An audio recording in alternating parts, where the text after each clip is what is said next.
brasileiro demora, em média, a hora que eu li isso, eu fiquei pensando, será? Mas mais de 5 anos para receber o diagnóstico correto de uma crise crônica e debilitante no trato digestivo. Você sabia disso? Essa é uma das conclusões do estudo realizado pelo Centro de Doença Inflamatória Intestinal e publicado no periódico americano Dove Press. Para explicar para a gente quais são os sinais e as causas das alterações no funcionamento do intestino, eu converso agora via Skype com o cirurgião geral e bariátrico, Dr. André Augusto. E além dele, nós também vamos conversar com a nossa querida Nutri Ju Ebram para saber um pouquinho dos alimentos, não é, Ju? É isso aí, Abi, um assunto tão importante que todos devem ter cuidado. Com certeza. Então, vamos falar já oi pro doutor. Doutor, seja muito bem-vindo ao Santa Receita nesta tarde, doutor. Olá, boa tarde a todos. Obrigado pelo convite. Estamos aqui para tirar as dúvidas que os ouvintes e os telespectadores têm para tirar e perguntar para a gente. Muito bom, doutor. Eu já queria começar fazendo para o senhor uma pergunta. Quando eu comecei a ler essa informação, falando desse tempo, da demora para a gente identificar esses problemas, isso acontece mesmo? Por que a gente demora tanto para identificar esses problemas do trato do intestino? Bom, a síndrome do intestino irritável acontece mais nas mulheres e as mulheres têm um intestino um pouco mais preso do que os homens. Então, hoje, a gente sabe que 70% a 80% da população das mulheres tem o intestino preso, tem obstipação intestinal. E algumas delas, além da obstipação intestinal, têm um desconforto abdominal, dor abdominal crônica, que pode piorar em alguns períodos menstruais, principalmente no período menstrual. E essas mulheres vão aos médicos, fazem os exames, fazem colonoscopia, fazem ultrassom de abdômen, fazem outros exames e a gente não detecta nada. Então, a gente sabe hoje que existe uma síndrome, que é a síndrome do intestino irritável, que é uma patologia ainda em estudo e que leva a dores abdominais desconfortantes, que pioram nos períodos menstruais, principalmente da mulher, pode estar relacionada ao intestino preso e até a diarreia. Então, acontece mesmo. E o que pode provocar esse mau funcionamento? A gente sabe hoje que o aparelho digestivo tem muitas células nervosas e tem uma relação direta entre essas células nervosas e o nosso cérebro. Isso faz com que, em algumas pessoas, se essas células estiverem muito sensíveis ou em maior número, elas podem desencadear, através do estresse, quadros depressivos, a alteração do intestino. E essa alteração do intestino leva geralmente a que ele trabalhe mais devagar. E ele trabalhando mais devagar, você vai ter as fezes mais ressecadas, o intestino vai ficar mais preso, vai levar dor abdominal, acúmulo de gases, náuseas e desconforto abdominal no geral. O senhor falou bastante do desconforto, abdominal, que é o que a gente mais sente. Mas às vezes a gente fica até preocupado em estar com uma outra doença, às vezes, sei lá, no rim, Porque aí quando você vai ver, não, são os gases ou é a prisão de ventre. Como é que a gente consegue identificar isso melhor, doutor? Olha, isso é um diagnóstico de exclusão. Então você tem que ir ao médico, realizar todos os exames, como a colonoscopia, a ultrassom de abdômen, que vai ver o fígado, os rins, para descartar que existam outras patologias. Se essa dor abdominal, se esse desconforto abdominal melhorar com a evacuação ou piorar no período menstrual, então é muito provavelmente e você descartando as outras patologias, é provável que seja portadora da síndrome do intestino abdominal, do intestino irritável ou outras patologias, como somente a obstipação intestinal. Doutor, a gente tem algumas perguntas aqui e eu acho que essa pergunta que a gente tem vai falar um pouquinho disso, Eu acabei de falar um pouquinho como a gente identifica, a gente sabe que os alimentos ajudam bastante, então a gente vai ver agora uma pergunta do Matheus e eu vou pedir para o doutor e também para a Ju começar a falar sobre o assunto. Vamos ver primeiro. Boa tarde, doutor. Tudo bem? Meu nome é Matheus e eu gostaria de saber se ingerir líquido durante as refeições dificulta a digestão. E aí, doutor? Matheus, isso varia de pessoa para pessoa, mas a gente sabe que se você tomar muito líquido junto com a refeição, isso vai distender muito o seu estômago e pode também alterar a sua digestão. Então, nunca é bom ingerir muito líquido junto com a comida, principalmente no período noturno, onde a digestão é muito lenta, e procurar também comer e deitar. Isso vai fazer com que a sua digestão seja melhor. Então, procure não tomar líquido junto com a comida. Tome meia hora antes ou 1 hora depois das refeições. Ju, e aí? O doutor está certíssimo nisso? Corretíssimo, né, Bia? Porque a gente tem o ácido clorídrico, que é um ácido que é responsável pela digestão dos alimentos. E quanto mais diluído, a digestão vai estar mais lenta.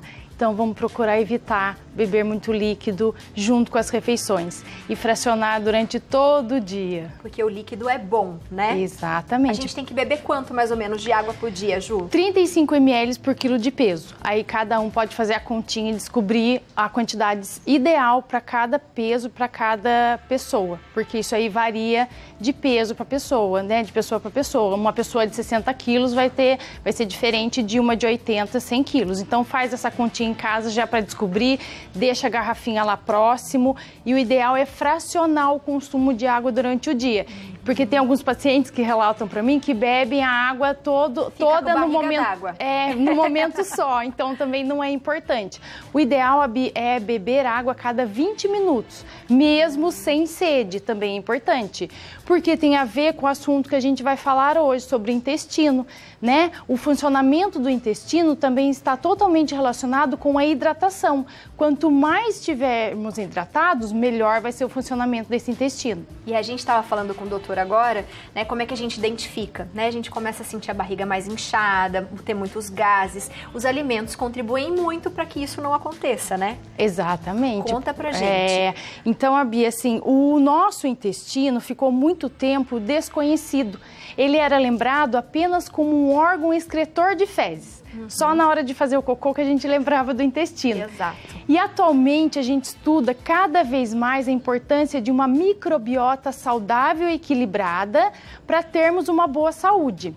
Então, o intestino, ele tem um sistema nervoso próprio que libera neurotransmissores.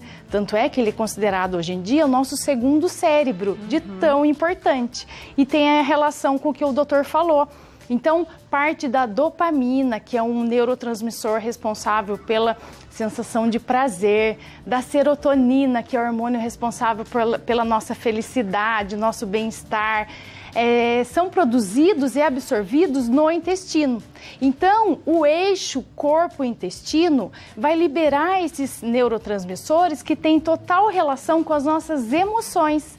Então, se a gente também quer ter uma boa relação aí com todos esses neurotransmissores, ficar de bem com a vida, né? Mais animado, longe da depressão, a gente tem que tratar o intestino. Que legal, doutor. E a Ju falou uma coisa agora muito interessante. Quando os pacientes chegam até o senhor, né? Para falar assim, doutor, acho que eu tô com um problema no intestino, meu intestino é irritado, ou eu tenho prisão de ventre. Eles se alimentam bem na maioria das vezes ou não, doutor? Não, geralmente não se alimentam bem, né? Hoje em dia, a maioria da população, pelo estilo de vida, pelo tipo de alimento, então nós comemos mal. Agora, com a pandemia, com as pessoas mais em casa, então a gente está tentando orientar as pessoas para se alimentarem melhor, porque agora elas têm um pouco mais de tempo, elas estão nas suas casas, elas podem escolher o que comem. Então agora é uma boa hora da gente tentar mudar um pouco a nossa alimentação. Mas a maioria da população come mal, come pouca fibra, toma pouco líquido, né, come muita gordura, muito carboidrato, tem uma alimentação muito irregular. Isso é complicado, né?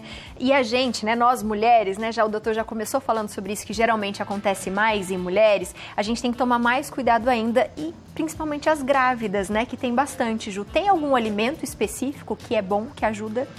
As gestantes, elas têm que fazer uma alimentação mais variada, incluir mais vegetais e frutas durante o dia, pelo menos incluir 5 vegetais e frutas diferentes durante o dia.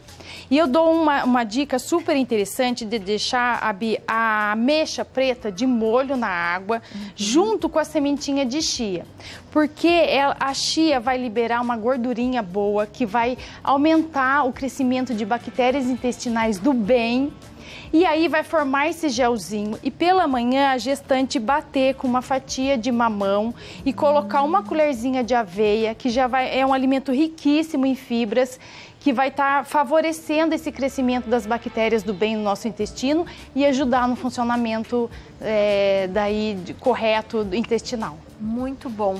Uma dúvida que eu tenho também, doutor, que eu até tenho visto, né, muitas pessoas falarem, é sobre a retocolite, é isso? O que ela é? É retocolite. Retocolite, isso? A retocolite é uma doença inflamatória intestinal que afeta o intestino grosso e o reto basicamente. Basicamente é um processo inflamatório que vai causar dor, sangramento, diarreias crônicas. Isso já é uma patologia, é um pouco mais grave do que a síndrome do intestino irritável, é uma patologia crônica e é uma doença autoimune. É como uma inflamação, o intestino ele fica muito inflamado dependendo de algum tipo de alimento, ou ele tem uma resposta muito ruim à maioria dos alimentos. Então ele é um intestino inflamado. Isso vai causar dor abdominal, sangramento, alteração do hábito intestinal, em casos mais graves, infecções, perfurações no intestino.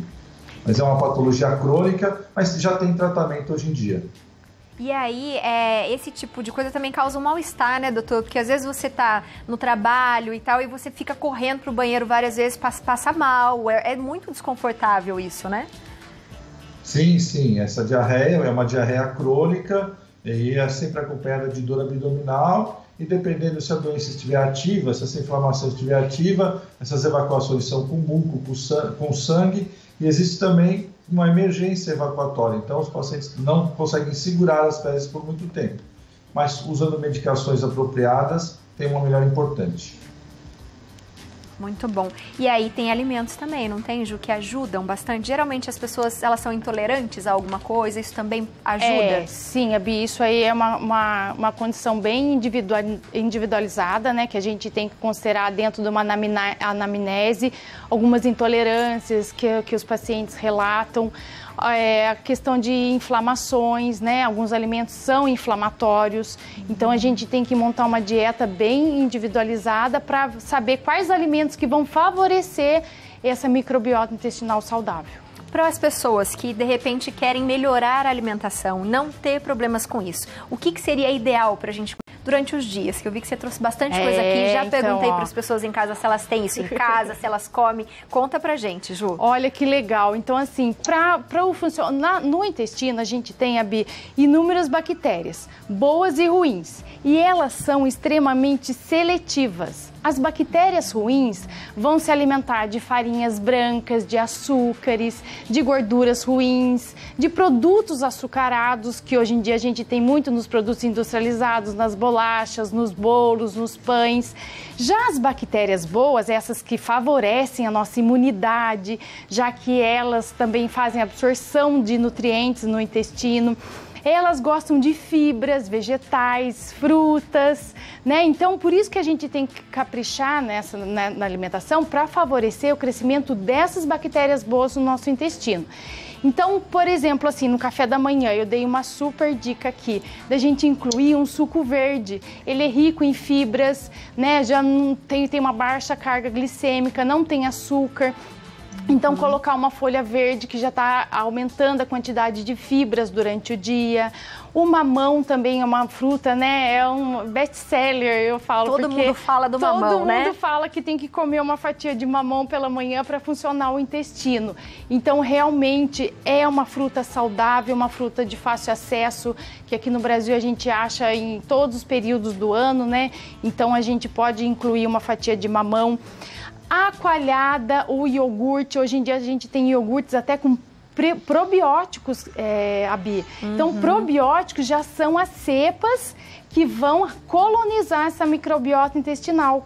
Tem também manipulado, que eu manipulo para os pacientes, né, na farmácia de manipulação, mas existem já produtos com probióticos, que são essas bactérias do bem que vão ajudar na nossa saúde. E as sementinhas também é legal, a chia. que tem uma gordurinha boa que vai favorecer também o crescimento dessas bactérias. A aveia, que é riquíssima em fibras, então compor aí uma refeição bem gostosa com frutas, iogurtes, essas sementes e a aveia, que fica também até gostoso, né, essa combinação. Gostei. Já vou pedir para você falar das refeições principais. Tá, a gente já viu bastante opção aí pro lanche, mas é que a gente tem uma pergunta agora da Priscila. Vamos lá, Priscila. Boa tarde, doutor. Meu nome é Priscila. Eu gostaria de tirar uma dúvida com você. Por que durante o período menstrual o nosso intestino muda de comportamento um pouquinho? Bom, Priscila, no período menstrual ocorrem algumas alterações hormonais. E dentre essas alterações hormonais, ocorre que o intestino da mulher ele fica com diminuição do peristaltismo, ou seja, o trânsito intestinal fica diminuído. Como o trânsito intestinal fica diminuído, as fezes demoram mais tempo para chegar no reto. Isso faz com que o organismo absorva mais água e deixe essas fezes mais ressecadas. Isso, nesse período, fica um círculo vicioso. Então, sim, as mulheres, na grande maioria, têm o intestino mais preso e pioram mais ainda no período menstrual. Então, nesse período, procurar tomar mais líquido, pelo menos de 2 a 3 líquidos por dia, comer com alimentos com mais fibras, procurar trocar as farinhas brancas por farinha integral, verduras, saladas, legumes, como a gente já conversou. Mas sim, pelo esse período menstrual, as mulheres, por causa da alteração hormonal, têm o intestino mais preso e pode piorar. É por isso que é bom a gente ficar muito, né, esperto na nossa alimentação, não é? Se a gente seguir esse protocolinho aí de comer sempre essas coisas boas, é mais difícil, Ju? A gente ter problema de prisão de ventre, ter gases, né, ter probleminha no intestino. Exatamente, Abi. Então, assim, a gente tem que estar sempre cuidando da alimentação e colocar esses alimentos todos os dias para ter o funcionamento intestinal corretamente. Até os pacientes perguntam qual o funcionamento correto do intestino. A gente ir de 1 a 3 vezes ao banheiro fazer cocô, e o cocô tem um formato cilíndrico, ser lisinho, sem fissura. Então gente também tem que olhar, né? Tem que olhar o cocô, porque é o que está saindo de dentro da gente, isso é importante, né? Até ensinar para as crianças, porque isso aí reflete a nossa saúde. Com certeza. Então, por exemplo, nas nossas principais refeições, você trouxe algumas coisas aqui pra gente que não podem faltar. Exatamente. Quais são esses alimentos? Primeiro, a Bia dupla aí, que há anos que o Brasil é campeão, né, no arroz e no feijão, né? O arroz integral, principalmente porque ele tem um pouquinho mais de fibras, então quem puder comer o arroz integral, faça essa opção. As leguminosas, o feijão, na casquinha do feijão tem muitas fibras. Quem não pode comer o feijão porque tem algum desconforto mesmo de gases, pode trocar por lentilha, por ervilha, por grão de bico, por outra leguminosa que também vai estar ingerindo bastante fibra. O azeite, que é sensacional, que é uma gordura ótima lá, que vai alimentar as bactérias do nosso intestino. É um alimento muito rico e fora que dá um sabor também incrível nos alimentos, né? Eu trouxe os vegetais verdes aqui, até um verde claro e um verde escuro, procurar variação de cores também, isso é importante. A alface, por exemplo, a Biela é rica em magnésio, que melhora o peristaltismo. Então, quem quer, capricha aí na alface. Capricha na alface. Mas também complementa com o verde escuro por conta das fibras. No caso, eu trouxe o brócolis aqui, né? Fazer um brócolis aí refogadinho já, passado no azeite com alinho, né? Já faz uma combinação gostosa. Pode até incluir algumas sementinhas nesse arroz, a chia, a linhaça, para dar uma incrementada, fica gostoso. E até legumes mesmo, para também a família toda comer. Né? Então eu falo que dá para incluir alimentos nutritivos e também tornar essa refeição saborosa. Muito bom. Doutora, geralmente, né, quando os pacientes chegam até aí, provavelmente eles devem reclamar bastante desse desconforto. O senhor já falou que às vezes a gente se alimenta mal mesmo e tem essa correria que é complicada, mas existe o tratamento. O que a gente tem que ficar atento e como que a gente pode melhorar essa nossa qualidade de vida? Primeiro, mudar os hábitos alimentares e tentar mudar um pouco o nosso estilo de vida, né? Que hoje a gente tem uma vida muito corrida, se alimenta mal, come correndo, nos horários errados. Então, comer nos horários certos, comer a cada 3 horas, não comer muito à noite, evitar de comer e deitar, não tomar líquido junto com a comida, fazer uma alimentação rica em fibras, verduras, saladas, legumes, diminuir um pouco as carnes vermelhas, fazer uma boa atividade, ter uma boa noite de sono, procurar fazer uma atividade física frequente, regular, pelo menos 1 hora de atividade física por dia. Então, nosso corpo, nosso intestino não é separado do nosso corpo nem da nossa mente, é um conjunto. Então, a gente tem que melhorar a nossa alimentação, melhorar o nosso estilo de vida, dormir melhor, ter uma vida mais saudável. Acho que isso é o mais importante de tudo. Com certeza, e nos observar, não é, Ju? É, exatamente. Então, assim, dar atenção ao nosso intestino, porque ele tem relação com o nosso cérebro e com a nossa saúde no geral. Muito bom. Gente, tá ótima essa pauta, eu adorei. Doutor, muito obrigada por hoje, por participar com a gente, viu? Volte sempre, porque a gente gosta muito aqui de saber as informações, de ter essas informações, e muita gente tem esse problema no trato digestivo, viu? Com certeza. Obrigado pelo convite. Aqui eu vou dar só uma curiosidade, né? Então, as mulheres falam muito do período menstrual, que fica com o intestino mais preso, e para a gente ter uma relação de como o intestino está relacionado com as nossas emoções, nessa fase que a mulher está na tensão pré-menstrual, no período menstrual, fica nervosa, agitada, e para você ver como o intestino tem relação com isso, foi criado até um termo, né? Então, o que é a mulher enfesada? É aquela mulher brava, estressada. Então, uma mulher enfesada é uma mulher que tem o intestino preso, é uma mulher que tem fezes acumuladas no intestino. Então, até esse termo foi criado para as mulheres no período menstrual, para ver como o intestino mexe com todo o nosso organismo. Com certeza. Então, para ver também como é que a gente pode resolver esse nosso mau humor muitas vezes, viu, doutor? Olha, eu já vou passar suas redes sociais aqui para as pessoas acompanharem também o seu trabalho, que é o @ClínicaGastroABC. Isso mesmo. E o contato também do Facebook, que é o Clínica Gastro ABC, que é o mesmo. Ju, obrigada por hoje. A alimentação influencia em tudo, né? No nosso bom humor, na nossa autoestima, em tudo. Na nossa imunidade, na absorção maior de nutrientes, né? Na liberação de neurotransmissores. Então, vamos caprichar nessa alimentação para a gente ter uma saúde saudável e feliz também, Com certeza. Né?